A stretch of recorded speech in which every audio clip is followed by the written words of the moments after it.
So ayan mga kababayan, ito naman ang pag-usapan natin. De facto martial law. Yan ang statement nitong si Congressman Libiste mga kababayan dito sa Pilipinas na hindi lang daw halata pero yun daw ay nangyayari. Itong si Congressman Libiste nasobrahan sa promil. Ayun, baka may depekto ang ulo. Mga kababayan, marami ang pumalag sa statement na ito ni Congressman Leandro Libiste, mga kababayan, kagaya po ni Attorney Palsis, ganon din itong si Senate President Pro Tempore Ping Lacson. At talaga naman, mga kababayan, hindi sila pumayag sa mga pinagsasabi nitong si Congressman Libiste. Ito po ang panoorin natin. Mga kababayan, ito po ang kanyang pahayag dito sa interview. Hindi ko alam kung interview ba to ng SMNI di ba? Lagi nilang binibigyan ng oras. Ang Pilipinas ngayon ay nasa ilalim ng de facto martial law. Hindi man deklarado, pero nararamdaman. Marami ay tahimik dahil sa takot na makasuhan, dahil nakikita na ang mga kritiko ng administrasyon ang mga unang sinasampahan ng kaso habang ang ibang mga kaalyado ay hinahayaan. Dahil dito, ang ibang mga batas ay inaaprubahan ng walang debate at may mga bilyon-bilyon pisong mga budget na hindi kina-question. Kasama dito ang mga... Ay, kasama ka doon, di ba? Yung budget mo, hindi mo rin kina-question nung nadagdagan Wow, nagmamalinis si Promil Boy. Bayad para sa ibang mga media at social media personalities at mga troll farms na nagpapalaganap ng fake news at umaatake sa mga kritiko ng administrasyon. Ganito din sa panahon ng martial law ni dating Presidente Ferdinand Marcos Sr., ngunit maraming mga miyembro ng oposisyon, civil society at pribadong sektor ay lumaban sa diktatura. Kahit maraming ikinulong, umalis ng bansa at ginipit ang negosyo, hindi sila sumuko. Ako po ay naniniwala na ang mga nagsasalita ngayon ay magtatagumpay rin laban sa korupsyon katulad ng mga nauna sa atin at ang mga nananatiling tahimik ay maaalala bilang mga kasabwat sa pinakamalaking korupsyon sa kasaysayan ng ating bansa. Umaasa rin po ako na ang mga nagsasalita tungkol sa korupsyon sa gobyerno ay poprotektahan ng taong bayan at gagamitin nila itong pagkakataon upang ibahagi ang katotohanan para sa kinabukasan ng ating bayan. Grabe naman yan, Congressman Leandro Libiste. Paano mo nasabi na de facto martial law? Mga kababayan, hindi ito pronounce pero nararamdaman daw. Baka kayo lang ang nakakaramdam. 'Di ba? Baka kayo lang ang nag-iisip. Pero hindi niyo ba nararamdaman if talagang totoong may martial law, why you are able to file a complaint or why you are able to sabi mo ilabas yung mga Cabral files na yan, 'di ba? Wala namang nagpipigil sa iyo na itago ito, kailangan mo wag ilabas ito, 'di ba? Ikaw nga yung nagpapasya na gawin mong Bombay 5-6 hulugan, 'di ba? Walang taong nagpipigil sa iyo na ilabas ito. Walang nagpipigil sa inyo na magsalita laban sa gobyerno. Well, in fact, mga kababayan, di ba, ginagamit mo nga, pati kongreso, ginagamit mo yung posisyon ng nanay mo. So, yan ba ay sabihin natin na martial law? When you say martial law, mga kababayan, di ba, bawal kang, tawag dito. Ako in my own opinion, ang martial law, ito ay hindi nararapat sa mga tao na hindi law-abiding citizen. 'Di ba? Pero pag law-abiding citizen ka, maganda ang martial law. 'Di ba? Pero dahil binibigyan nila ng maling impression ng martial law, mga kababayan, granting kunwari na tama sila. Pero iisipin natin, umiiral ba talaga ang martial law? Kasi kung sinasabi niyo umiiral ang martial law, bakit nakakakilos kayo ng maayos? Nakakapagsalita kayo ng maayos? Meron kayong freedom to say something against the government directly pa. 'Di ba? Sabihin nyo may martial law? Piste kang yawa ka. Mga kababayan, nakakainit ng ulo no? Kaya ngayon, etong si Senate President, sorry. Si Pro Tempore, mga kababayan, Ping Lacson ay nagsalita rin hinggil sa bagay na ito. Ito. There you go.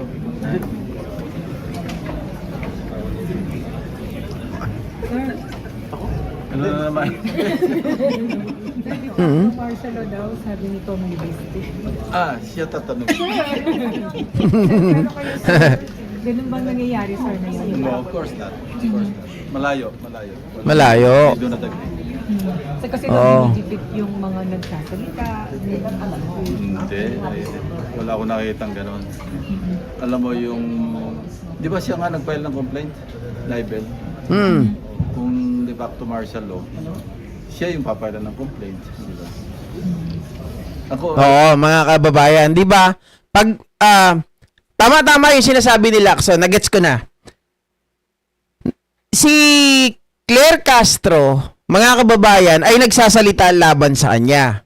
So, dahil kinasuhan niya, ibig sabihin mga kababayan, he was the one who want to shut the, 'di ba? The mouth of Attorney Claire Castro.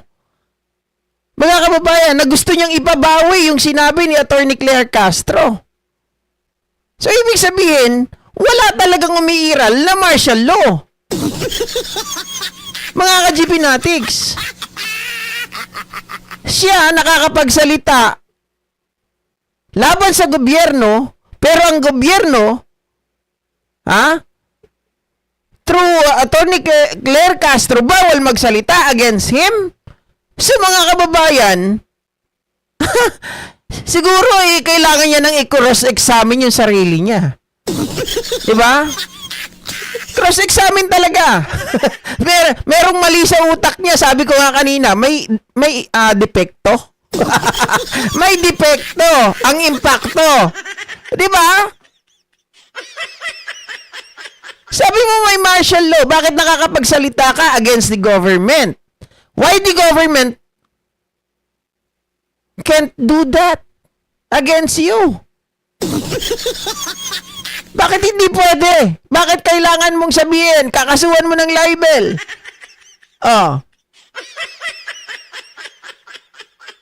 Ikaw ang nagkaso ng libel. Hindi ka nga kinasuhan ng libel ng gobyerno eh. Di ba? Ay, naku naman dudong. Uy! malimit ako nag-agree sa kanya, no? Sa kanyang raw courage, sa kanyang principles, pero this time, I will not agree. Pero saan nakausap niyo na po ba siya? Yeah. Nung dito, nung hearing, tapos nag-WhatsApp kami. So ano na yung payo niyo sa kanya? Sabi ko, never ever quarrel with media. Because they always have the last say on you. Wala kang laban. The only revenge that you can, you know, you can have against media is not to be interviewed when they want to interview you. Kailan sa, I'm not applying it to you, ah. kailan sa feeling niya nagigipit siya kasi pinimbestigan yung kanyang mga company? Well, kung mayroong basis, anybody should be open to an investigation. Kung may basis. Kasi walang basis, no matter how they investigate you, walang mararating eh. Oh, isa pa, bakit ka matatakot kung wala kang tinatago? If the government wanted to investigate your company, mga kababayan, di ba? Whether you like it or not, the best thing that you could do is that harapin mo ito, mga kababayan, with all your confidence, di ba? Harapin mo ito na may tapang. At patunayan mo sa kanila to prove them they are wrong. Anak ng tinapa. Bakit natatakot ka na imbestigahan ka? O eto nga 24 billion, di ba? Pinagpe-penalty ka. So ibig sabihin may nakita ang DOE sa'yo. Oh. Been there, done that, di ba? Lipistiw kininang barairong. Ni uncle ko, ni papang ko, awag da ki barairong. 9 long years, yan ang sinapit ko nun. Ma'am Lorena. Nakatayo pa rin ako. Yun lang yun. And then, sir, yung kay Senator Bato, kasi kino-question, Diniscuss namin kanina ni S. Okay, iba na yung usapan na yan, mga kababayan. Pero maliwanag yung gustong iparating dito ni pro tempore Senator Ping Lacson, mga kababayan, na ito si Congressman Libiste. Mukhang malimit siyang kinakampihan, pero this time, mali ata yung mga paratang. Salamat, Ma'am Annette. Ma'am Annette nyo. Thank you. Oh, eto pa, si Attorney Palsis.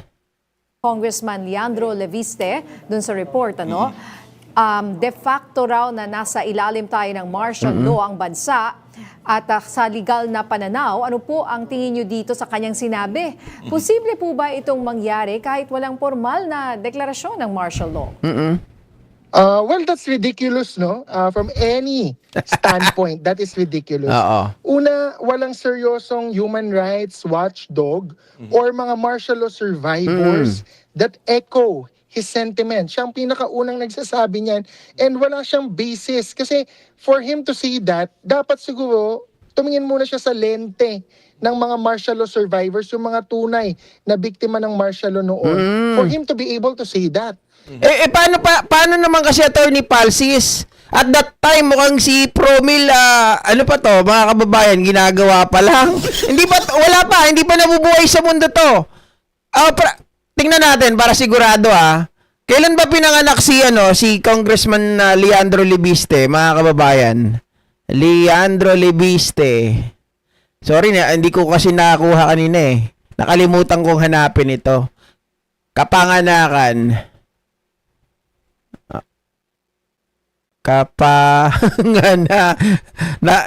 Ayun, nakuha ko rin. 32 years old pa lang ito, mga kababayan. 1993 pinanganak. Walang iya. Diyos ko. 32 years old. Hindi na bata. Pero mga kababayan, bulbulin na to. 32 years old, pero hindi ito nakaabot sa martial law. So, hindi pwede niyang i-compare. Hindi pwede siya magsalita laban or doon bilang tagapagsalita ng mga martial law victim. Diba? Ang dapat magsalita dyan, yung sinasabi ni Attorney Palsis, mga ka-GP Natics. Wala nga nag-e-echo sa kanya At bakit hanggang ngayon nakakapagsalita pa rin siya kung tayo ay nasa estado ng martial law?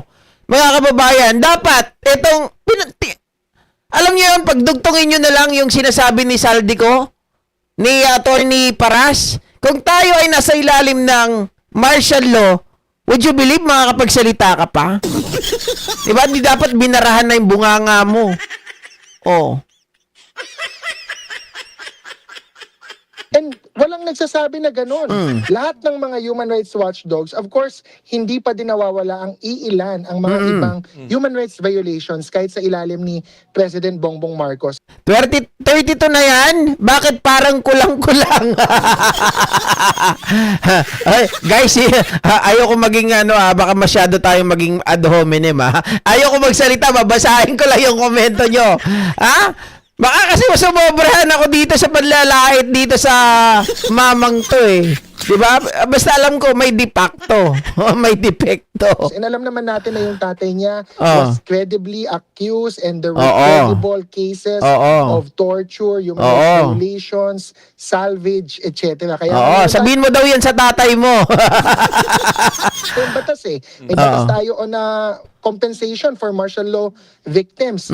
So, nung panahon na yon, documented na yon. Kung i-compare mo ngayon, ang de facto, Sir Jack and Ma'am Nina, ang ibig sabihin niyan, merong martial law kahit hindi mo ideklara. Hindi legally nag-declare ng martial law ang isang presidente, pero kung sinasabing may de facto, parang yung epekto ng martial law tsaka yung characteristics or nature ng martial law nangyayari na tingnan natin ano ba ang characteristics and effects or consequences of martial law for him to be able to see that. Okay. So, ayan, mga kababayan, hanapin natin yung sinasabi niya na kung de facto martial law, makikita mo yung effect. Okay.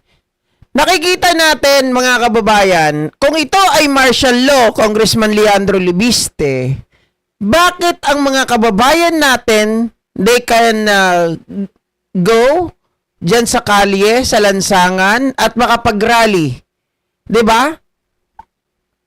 Oh, ilang beses na nag-rally, hindi na natapos yung rally ng mga tawag dito, yung mga DDS. Halos buwan-buwan mayroon. So kung sinasabi mo na de facto martial law, mga kababayan, papayagan pa ba na mag-rally ang mga yan? Di ba dapat kung we are in a status of martial law, mga ka-GP Natics, dapat lahat yun nakakulong na. O kaya baka pinagpapatay na yung mga yon. It only means na yung sinasabi mo ay hindi mo alam. Kasi wala kami nakikitang characteristic na tayo ay nasa ilalim ng martial law. Hindi ramdam. Hindi ramdam. Even you can file a charges against the government officials or official. 'Di ba? Oh. Sana martial law doon. Ang tawag sa'yo dyan, lo mo lang yan. lo mo lang yan.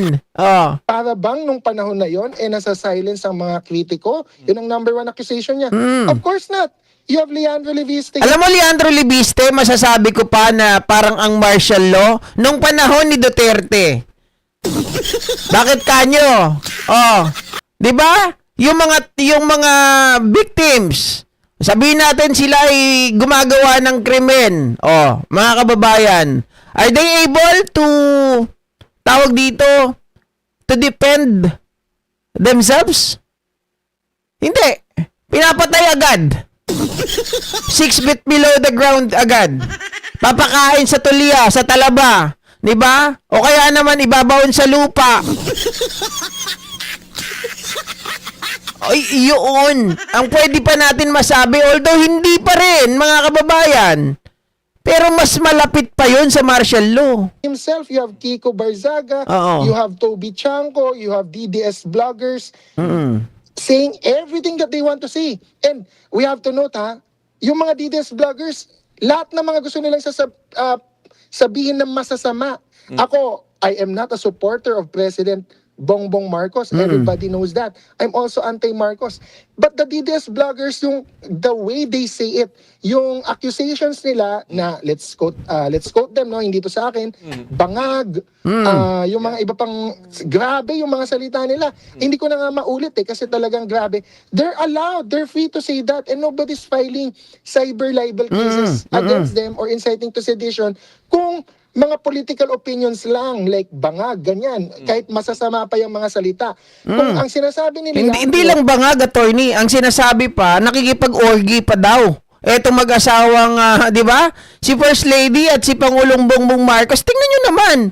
So, kung we are in status of the martial law, mga kababayan, why you are able to say something bad against the president and his wife? Diba? Na kahit hindi man lang kayo kinakasuhan, pinababayaan lang kayo. Kasi itong mag-asawa sinasabi, hayaan nyo na sila. Hindi naman matatapos talaga yan hanggang puro paninira lang. Diba? Tapos sabihin nyo, we are in status of martial law, de facto martial law, di puta kayo. So, dahil mayroong mga kinakaso sa kanya, di umano for his solar franchise. Yung sariling pananagutan niya yun, ibang usapan Oo, yun. tama. Hindi naman yun konektado sa issue ng mga revelations niya, quote-unquote, tungkol sa Cabral Files. Hindi kasi dinidikit niya talaga na siya po ay ginigipit ngayon doon sa kanyang solar problem, 'di ba? Talaga namang hindi mo na deliver Umaming ka na. Oh. Nangako kayo na ibibigay nyo ang langit sa buong Pilipinas. Putik na yan, impyerno pala binigay. Yung init. Hindi naman, wala namang kinalaman yun Independent yung kanyang anti-corruption crusade for DPWH. Doon sa pag-iimbestiga sa solar franchise niya, hindi siya pinapatahimik. Correct. He is being held accountable for his own violations if ever may violations. And yun nga, attorney, siguro baka ituturo din niya yung nangyayari kay Congressman Barzaga. Pero kaya naman na din kinasuhan si Congressman Barzaga, ay nagmalabis din naman. Diba? Tama ka, Eddie Wow. Alam nyo, mga kababayan, mabuti na lang ako, wala talaga kaming pambili ng promil, no? So, kahit yung mga anak ko, nung mga maliliit pa, alam nyo, ang gatas nila, yung gatas nila, mga kababayan, pang mayaman. Tawag dito pang international. Sunny Boy. O yung mga... dito, turuan ko lang kayo ng konti, mga kababayan. Kaysa mag-Alaska kayo, mag-beer brand kayo. Sa mga anak ninyo, ako, dati ang inano namin dyan, Sunny Boy. Napaka-kumpleto po, pagkaka-GP Natics. Hindi kami nag-promil, hindi rin kami na S26, walang ganon. Hindi kami nagganon kasi walang-wala kami. Yung Sunny Boy dati, naalala ko magkano yun man? 99 na ata. 99 pesos, ilang grams na yun. May 99. May nakikipagtalo pa eh. Naalala ko yun eh. May 99. Pero ngayon iba na ata, medyo tumaas na rin ng konti. Diba, inakusahan niya yung businessman na si Enrique Razon. At pati sinabi niya yung mga ilang miyembro ng Kamara Ma'am Leticia Guzman. Yung parang tumanggap ng di ba? I mean, meron talaga accountability eh. Hindi naman sila basta kinasuhan dahil kritiko sila. Tama po ba? Doon na tayo papunta. We have to compare panahon ni Duterte, Oo. yung sinasabi niyang de facto martial law, mas may de facto martial law noon kasi yung mga Kita nyo? kaso against De Lima, kaso against Trillanes, kaso against VP Leni Robredo like inciting to sedition, sinasabi Yun ang malupit. Yun ang masasabi natin de facto martial law. Kasi nga, mga kababayan, tinataniman pa ng ebidensya, may pakulong lang, pero demurrer to evidence naman. Diba? Tapos yung mga pinapakulong nila, binibira rin sa munti. Hindi man sa munti, sabihin natin sa iba, sa kulungan na lang, di ba? Katulad nitong mayor ng, yung tatay ni sino ba to? Espinosa. Yun talaga yung sinasabi ng mga human rights lawyers, sinasabi ng mga human rights watchdogs at saka ng mga press freedom advocates na yun ang de facto martial law kasi walang basihan, talagang kalokohan yung pag-cancel ng amnesty ni Trillanes, yung bogus drug cases na ngayon vindicated si Congresswoman Laila De Lima at yung kay VP Leni na wala namang inciting to sedition, walang basihan, pero kinasuhan lang kasi nga kailangan takutin, kailangan patahimikin. Ang nagsasabi noon was not a politician. Ang nagsasabi noon na pasista si Duterte at may de facto martial law noon sa Pilipinas were human rights lawyers and human rights watchdogs, not politicians like Leandro Leviste. So, kung didepensahan niya yung kanyang kaibigan na si Kiko Barzaga at sasabihin niyang palusot para lang magmukhang cover na kinakasuhan sila ni Kiko Barzaga, mga kritiko ng administrasyon dahil lang na nagkikriticize sila. Yung mga kaso nila, walang nagsasabi na human rights lawyers na pinapatahimik sila or baseless yung mga yon. Lahat yon yung kay cyber libel kay Kiko Barzaga, there's a basis for that. It's a valid case. And the government is not the one filing it. It is Enrique Razon, a private person, hindi siya politiko, hindi siya state apparatus ng gobyerno. He's a private person trying to vindicate his reputation because he was being defamed clearly by this congressman na actually mas malala yun. Imagine a public person, a congressman, a person in power is defaming a private person kahit bilyonaryo pa yon. So that is not martial law. That is accountability by filing cases in court. And by the way, Sir Jack and Ma'am Nina, filing cases in court is the smallest or weakest indication of martial law. Kapag nag-file ka ng kaso in court and you're allowed to go through due process, that is an indicator of democracy. Tama yun. Diba? Nakapag-file ka nga ng kaso laban kay Atty. Gliry. Yun ay nagpapakita, ebidensya ng demokrasya. Diba? Tapos sasabihin mo, we are in de facto martial law. Impacto ka talagang hamag ka. Not martial law. Pag martial law yan, dapat deseparasido. Bigla ka na lang magdi-disappear or meron Oo, bigla ka na lang mawawala. disappearances or salvage. Bigla ka na lang makikitang patay, Patay. a day later or a week later. So, yun yung mas clear indicators ng martial law na may torture, human rights violations, enforced disappearances. If you file cases in court, kung matakot ka dahil kinakasuhan ka, baka dahil may pananagutan ka. That's not martial law. That's accountability. Oo. Opo. So ano po ang tingin nyo dito kay Congressman Leandro Leviste bilang isang political analyst no and vlogger, Attorney Jess, sa kanyang narrative, may mga nagsasabi na isa siyang DDS. Ano po ang inyong reaksyon dito or hindi nila malaman kung anong kampo ba siya? Ano kasi si Congressman Leandro Leviste, mapagkunwari. Ayaw lang umamin nun.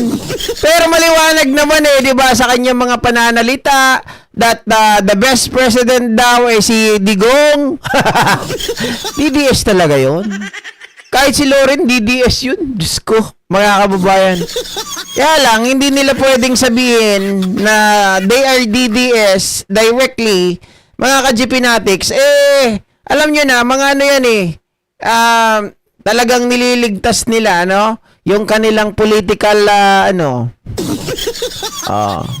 political survival ang ginagawa nila. Kaya namamangka at ayaw nilang mag-declare na sila ay DDS. He's trying to pretend he's an objective, non-partisan, general, anti-corruption crusader. Pero we have never... Ay, guys, sorry baka ma-misinterpret nyo. Kung binabanatan natin yung promil, it is because of Congressman Leandro Leviste. But it doesn't mean, mga kababayan, na yung mga promil kid ay winawalang hiya ko or kaya naman ay binabalahura ko. Hindi po ganun ang gusto kong sabihin, ha? Kasi nga naman, itong si Congressman Leandro Leviste, mga ka-GPnatics, nakilala natin siya. No, ako inaabot ko to nung may patalastas pa to ng promil. Parang sinabi, tanda mo na GP mas matanda ako dito. Mas matanda ako dito kay Congressman Leandro Leviste. Kaya lang mga kababayan, mas pogi naman ako sa kanya. ang yabang. Kunwari lang 'yon.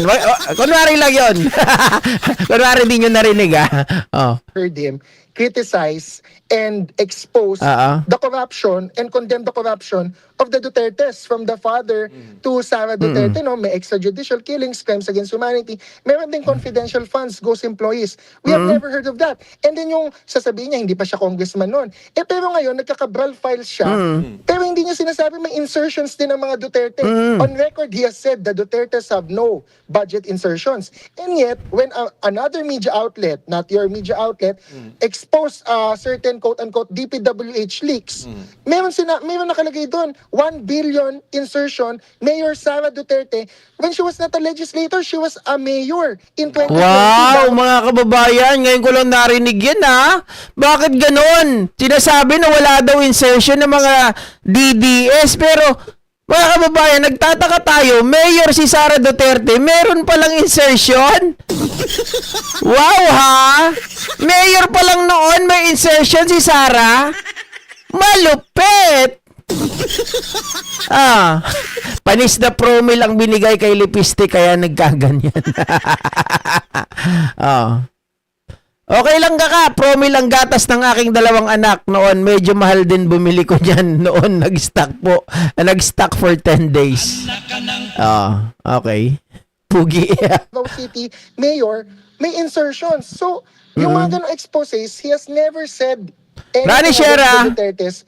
So the point of that is, while he might say he's not a critic of the administration, gusto lang daw niya i-expose yung corruption in Congress, the systematic Ay, mamilokanan ka na. Salamat sa pag-member ulit, pag-renew ng membership. Yung bagkarabi kada kayo amin na po dita. corruption based on the Cabral files, based on the PBM formula, yung baseline, balance, manage, parametric formula, which is one of the basis of the impeachment complaints, no, the second Ryan. impeachment complaint by the Makabayan Bloc. What you can see there, he just doesn't want to admit his partisanship. his political biases para nga mas maging credible siya. But Oo. any Oo, normal oo, yun ang isa. Kaya ayaw niyang umamin para mas mukhang credible. Pero nakita na natin ang kulay eh.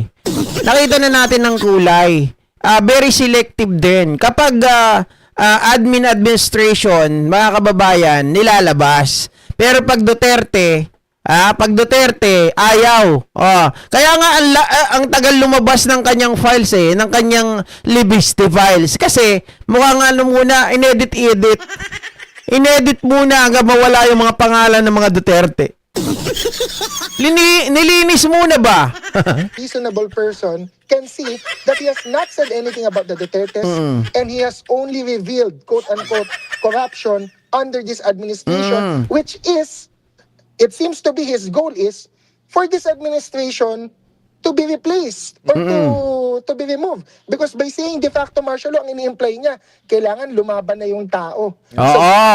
Yun ay isang indirect, mga kababayan, na paghimok sa tao na sabihin, lumaban na kayo, kumilos na kayo.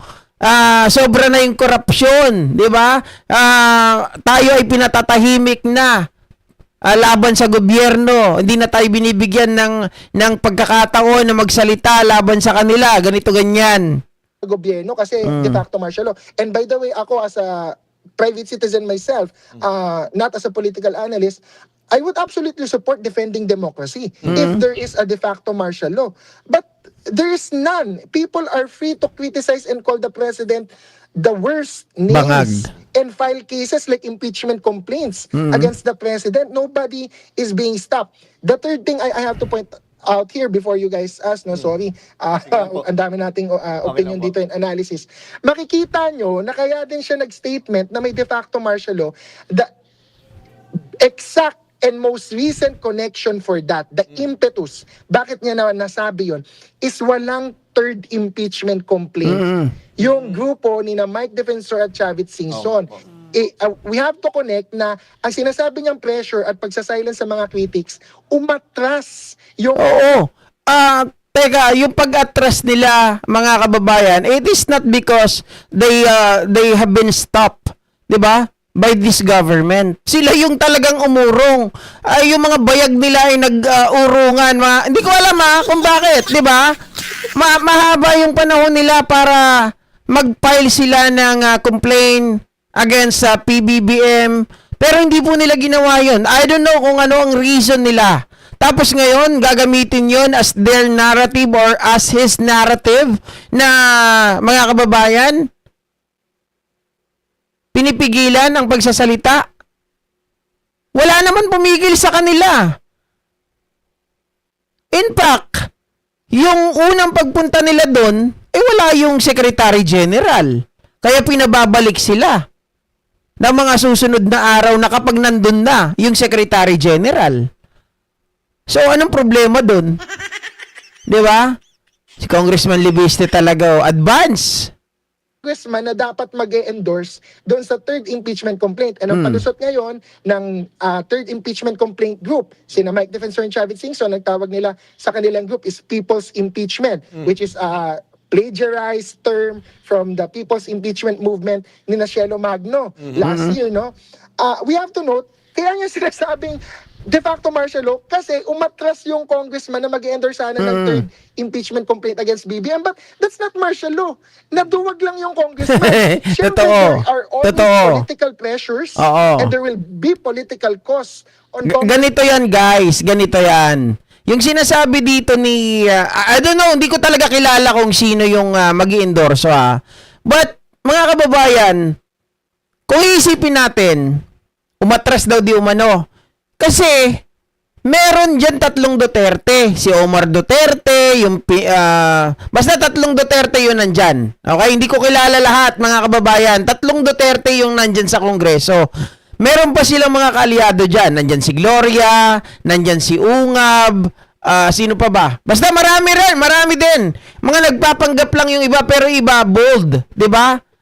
Yung iba bold na nagsasabi sila ay pro-Duterte. Kaya lang mga kababayan, natakot sila. Ano ibig sabihin nun? Ba't sila umatras? Kasi kung atras, ang isa lang ibig sabihin, walang basis yung inihahanda na complain laban kay PBBM, baka mapahiya lang sila. 'Di ba? Oh. Congressmen who will endorse an impeachment complaint against the president, but you don't see the Makabayan bloc Oo nga po. succumbing and bowing down to the pressure. Wala silang takot. And yung congressman nila na duwag, it's not Leandro Leviste, no? Oo. But somebody that he probably knows, alam niya, umatras sa pag-endorse, and so that's why he is ranting na may de facto martial law. Oo. Hindi kasalanan ng gobyerno yon. Hindi Correct, yung martial correct, law. correct. Duwag lang yung congressman Oo. to endorse the third impeachment complaint. Correct, mga kababayan. Tama 'yon, 'di ba? Bakit ibibintang mo sa gobyernong ito? Sila naman ang nagpapasya noon. 'Di ba? Wala tayong nakita na media outlet na nagbalita, mga kababayan, na pinigilan na makapag-file ng third impeachment complaint yung mga DDS. Ang problema kasi, yung mismong kaalyado nila sa Kongreso, takot. Hindi nagpakita, mga kababayan, ng katapangan. Tsaka Attorney Leviste and partner, siguro kung meron man, magsasabi na kung meron man de facto martial law, siguro, mas una ko nga in-expect, si Attorney Nery Colmenares, di ba? Siya yung talagang mga vocal against martial law, pati sila Teddy Casino. Tama po ba? The Makabayan bloc has been consistent, no? They will file cases against VP Sara, impeachment complaint next week, they have filed against BBM. So dyan mo makikita, sila talaga yung tunay na ideological, non-partisan, walang kinikilingan. And I respect Attorney Nery Colmenares, Sir Jack, no? But before Attorney Nery Colmenares, we should look at martial law survivors.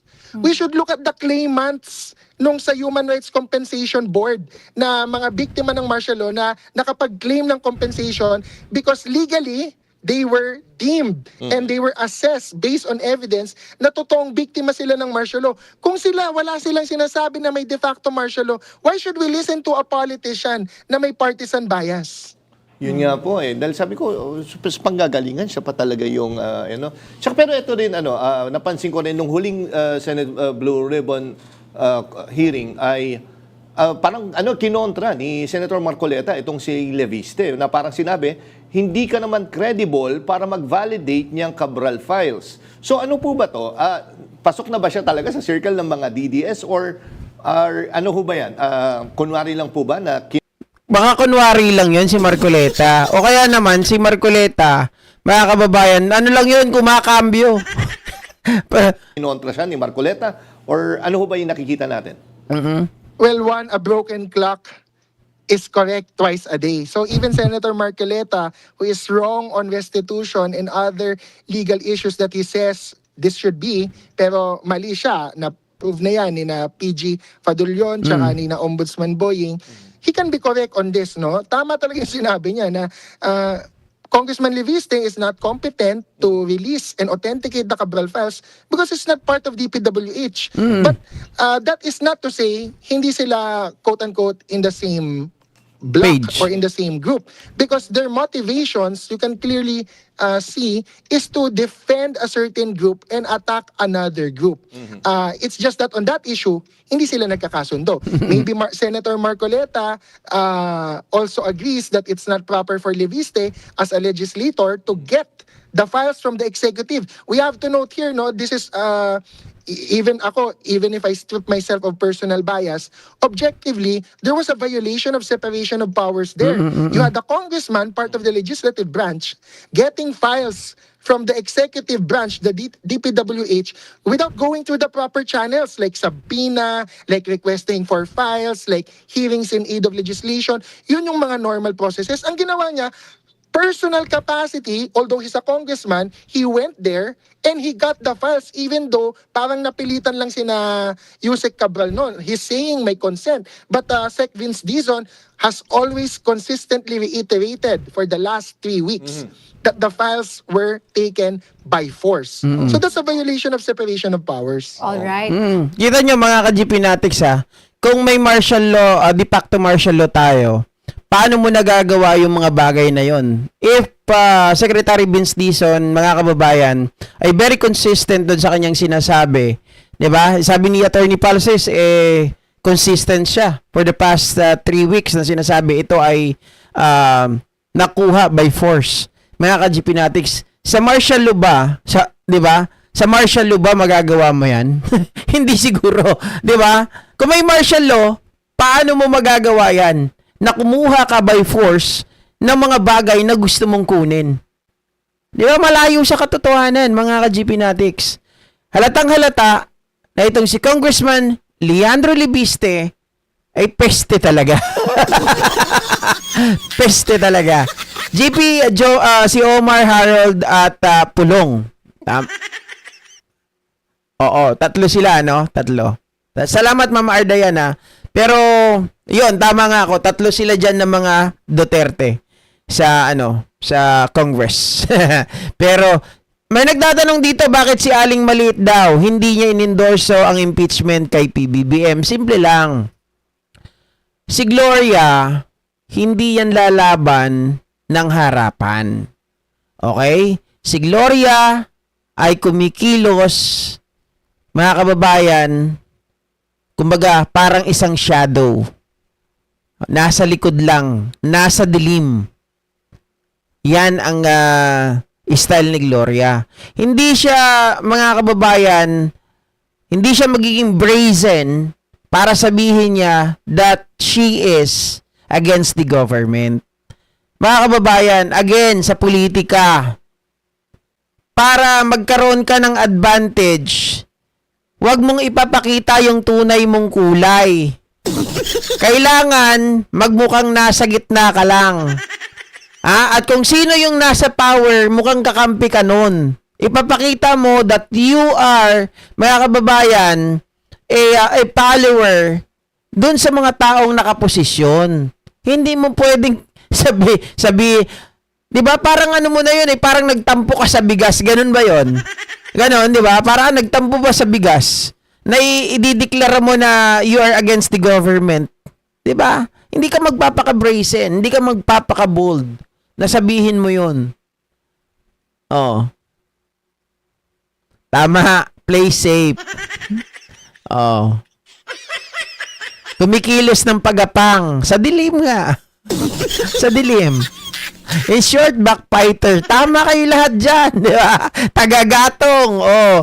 Pero GP, di ba nakita natin yung video ni Aling Maliit, tinarayan niya si Sara? Malay nyo, mga kababayan, at that time, mainit lang ang ulo niya. Di ba? O kung hindi pa naman siya menopause, baka may dalaw. Baka may regla. Ha? Pero hindi ko alam kung may inireregla pa ba yun o menopause na. Pero mukhang mainit lang yung ulo niya that time nung tinarayan niya si Sara. Di ba? Tama din siguro, Marco, hindi credible si... Tama naman. Sabi nga ni Attorney Palsis, mali siya doon sa restitution, pero tama siya na hindi talaga credible si Congressman Leviste to authenticate yung Cabral Files. Tama naman, kinontent din natin yan eh. Sabi ko nga, DDS versus DDS. Di ba? Okay, so iwanan na natin yan, mga kababayan. Di